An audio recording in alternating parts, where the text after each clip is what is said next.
নমস্কার। শ্রী শ্রী রামকৃষ্ণ পরমহংসদেবের পরম ভক্ত লাটু মহারাজ একটি কথা বলেছিলেন। তিনি বলেছিলেন, দেখো, মানুষ নরম হলে লোক কিন্তু পেয়ে বসে। সহ্য গুণ দেখাচ্ছ, সহ্য গুণের কিন্তু একটা সীমা আছে।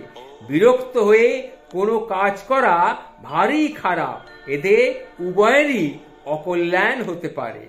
যে কাজটি করবে প্রীতির সঙ্গে করবে, আর তা যদি না করতে পারো তো করবে না।